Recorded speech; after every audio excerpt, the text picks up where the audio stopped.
Yeah, man, the plan right now is to have as many passive incomes as possible.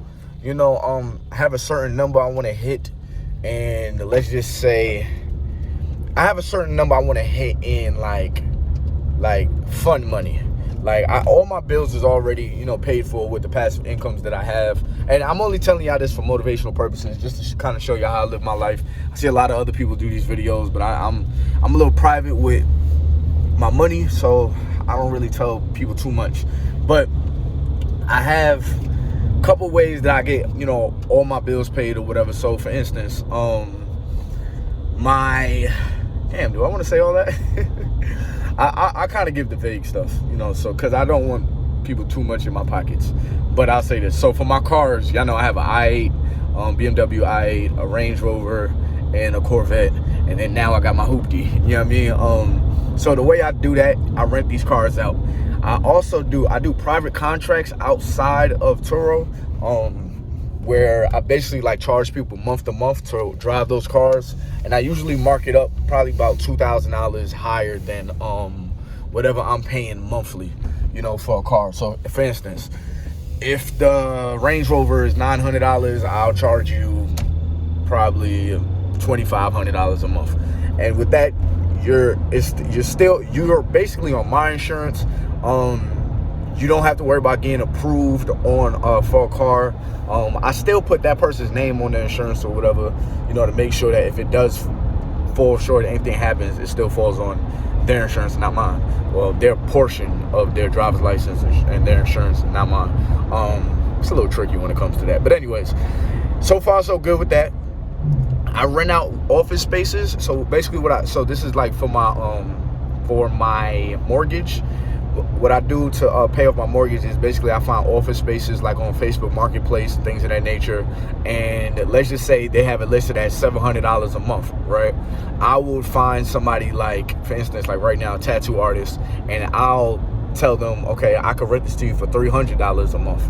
Now, some people's like, oh my God, I know, $300 a week, so that's $1,200 a month. Think about a tattoo artist, they're making that $300 in one day, depending on how busy they are. So that really doesn't break the bank for them, and they get the privacy of having their own studio instead of being out in the open in a actual studio. So I do that a couple of times or whatever, and now I don't worry about paying mortgage.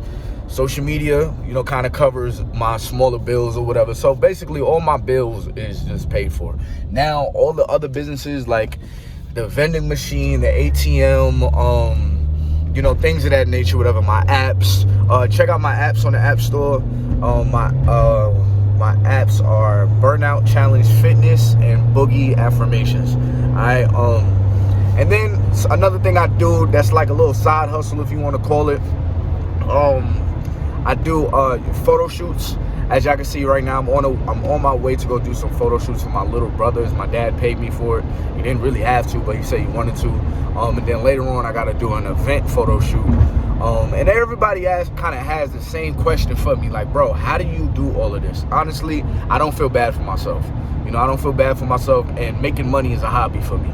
Growing up, I played basketball, but now as a grown-ass man, I enjoy making money. And every way that I make money is something that I like to do. I genuinely like taking pictures. I genuinely like my cars, so I like owning those cars, and I like making money when I don't want to drive those cars. You know what I mean? And I love this car. I'm making it into what I want it to be. I got it for a couple $1,000, and anybody that knows Hondas last forever. So yeah, man, my apps, they're very positive. It's not like I'm finessing anybody out of their money. I literally put a lot of time into that fitness app, and along with the Boogie Affirmations, typing up all the affirmations for people to receive every single morning. So I really enjoy doing what I do. Even to the social media platforms that I have, just being able to speak from the heart and be vulnerable on camera is something a lot of creators can't do, but I can do it. And I'm just, I'm blessed for all of these things. But today, I'll be taking y'all with me. I'm doing this photo shoot for my dad and my little brothers. And then later on, I got to do that event. I wish I would have vlogged yesterday. I'm not going to lie, because yesterday was so busy it was so busy. It was so busy, but you know, I got through it or whatever, and we did it. But yeah, man, I just hope these videos motivate y'all, you know what I mean, to do something. If y'all look back on my page, there's a video where I was going broke. Like, it was a video where I got fired from my job. And by the way, y'all, I also have a 9 to 5. You know what I mean? I'm still in the military or whatever, and I still get paid from the military. But my whole thing is, I know that a job can fire you. I've been fired before. I've been fired more times than I've been hired. It's a joke that I tell everybody, but it has some seriousness to it. I've been fired by almost every single job. And it's not necessarily because I'm a bad worker or whatever. I mean, maybe I'm not, but I'm not a worker. You know, I'm not really a worker, like, type person that could work for somebody. And I feel like that's just life, you know? Like, everybody is not made to work for somebody. I know, you know, school kind of teaches us and our parents teaches us. It's because, well, most of our parents are workers, so they're just going to tell you to do what they did because it worked for them, in a sense. And then school, they want you to be workers. But then you look at all of these businesses, they also want you to be workers so you can come spend money at their business. But who owns the business? The people that aren't workers. You know what I mean? So I am a business owner. I'm somebody that enjoys owning a business. So I don't quit my 9 to 5, and the reason why is because the job is not too labor intense to the point where it's affecting my regular life. I use that money as two things: savings, and investment. Now, I mean, so my businesses, they make me money for me to have fun and to pay my bills. My job, I kind of just use that. I kind of just found a reason for it, even though my businesses could do the same thing my job is doing. But to keep it and to stay motivated in it, I'm like, all right, you want to build your savings account so you can start building it, investing in big real estate, you know, things of that nature. So I keep it because I found a purpose for it. So it's almost like another one of my businesses in my mind. You know, I go here for a couple of hours, okay, cool, and I know I could do X, Y, and Z after work to still give to my other jobs. And to me, these ways are the ways that we can stay out of feeling like too much pressure at our jobs. Yeah, you know I mean, because a lot of us, we feel pressured as hell at our 9 to 5. Yeah, I mean, because we're scared we're gonna get fired. And don't get me wrong, don't be one of those, you know, bullshit workers, you know, but at the same time, we shouldn't feel like your world is coming to an end just because somebody's gonna fire you or let you go from your job because they haven't personally seen what you've done in the last 10 years. And even though you've been there in the last 10 years, you know, so I don't like the whole thought process behind somebody could just come in my job one day and be like, yo, I don't like the way he smiles, he's fired. And now I gotta figure out how I'm gonna feed my daughter. Hey, this guy just doesn't care about me, but he doesn't know that I have mouths to feed. I have a mortgage, I have cars. Like, I can't live like that. I can't live with somebody else having that level of power in their hands. Like, therefore, I found businesses and ideas and I use my imagination to pay each one of my bills. And now if the day comes that my job was to be like, you know, we're cutting back, you know, like they like to use those words, we're cutting back, I know my bills are still getting paid. You know, now it's not until I'm stuck using my checks, you know, from my job that I'm like, oh, damn, I can't really afford this life. My job could afford this life, you know. So I just kind of wanted to share that with y'all or whatever, my thought process on things. As far as, you know, fitness and stuff like that, during my lunch break, I'm working out, or at night, I'll do a workout at home, you know. But I make sure I squeeze in at least 30 to 40 minutes of, you know, working out. And as far as my meals, because, you know, of course I'm tired at the end of the day, I meal prep. I usually meal prep on Sundays. I create about like 5 bins of food or whatever. And then every night, days prior, the night prior, is usually when I set up my breakfast, whatever, which is usually overnight oatmeal. That ain't nothing but putting oatmeal in a damn bowl with some milk. You know what I mean? Wake up in the morning, it's ready to go. You know, so, you know, that's kind of how your boy sees life or whatever. And because my whole goal right now is to open up my time to where I can do things that I actually enjoy doing.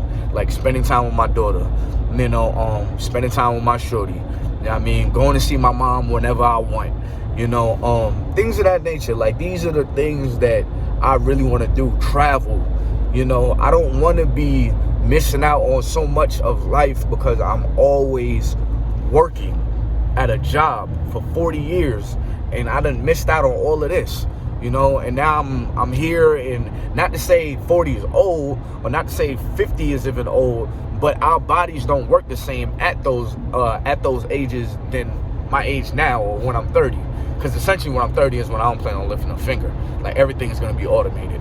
So all those things that I do, all the things that I've listed, they're all businesses. I don't have to be there. I just expect my money. You know, I just expect my money to come in. I expect, you know, it to flow while I'm not there. Or it can literally happen over a phone call. Or I should be able to pay somebody to go do whatever needs to go get done without me being there. Because my ideal life is to be able to work. It's to be able to travel without having to stop traveling to make money. You know, I want to be able to travel, be in Dubai, Cancun, whatever, you know what I mean? And I'm still receiving money, you know, from at home, you know? So that's kind of how I see it, y'all. I wanted to share that with y'all, possibly for motivation, but for the most part, inspiration. I mean, I want y'all to look at your life and kind of change the way you look at things if you don't like the way your life is being lived. You know what I mean? I'm not no liar. I'm not no scammer. I'm not none of these dudes on Instagram or YouTube trying to sell y'all a dream and tell y'all you're going to be a millionaire overnight. But what I will say is, if you want it, it's out there to go get it.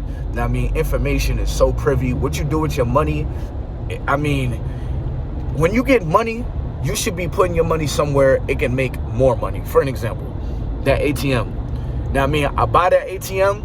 Now I put money into that ATM. People are going to use the ATM, and now with the fees that it charges them, I get money for that. So my money is just making money. I'm the only amount of money that I really had to put into this was buying the ATM. Everything else is just me giving you cash through my ATM, you sending that money to my bank account through my ATM, and then you're paying me a fee for that. That's how you make your money make money. But people like to get money. For instance, income tax season. This video is probably coming out right in time for a lot of y'all. They get that money during income tax season or whatever, and they start feeling rich. They start feeling like, you know, they're on a whole nother echelon of life. You know what I mean? Or whereas it's like, you're not really rich. You just received a lot of money. You know, you can flip this money and make it consistent money. That's always been my goal. When you get a good amount of money that you're not used to, don't start feeling yourself. Understand that this money, once I spend it, will never come back until next year, income tax season. What you need to be doing is putting this money somewhere. It will come back. It may not come back. Let's just say your income tax is $2,000. It may not come back in $2,000 that exact month. It may not double that exact month. But you should put it in a place that it can possibly make you at least $500 a month. $400 a month. I just gave y'all a perfect idea in that ATM machine. That can easily do that. Give you a perfect example. Hardest thing is finding a location. But locations could be a salon, it could be a barbershop, it could be, a plaza. Most people want cash because people be disputing charges when they use their card.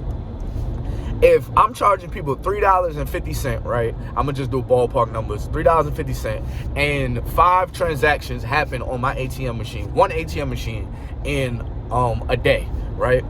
Usually in salons, they have a lot of customers, and most of them girls just want cash. That's about, I'll just round it up, all right? Because I know the number of 30 days. So anyways, that's about $480 a month with just 5 transactions a day. 5 people needing money out of an ATM a day. $480. You get more ATM machines.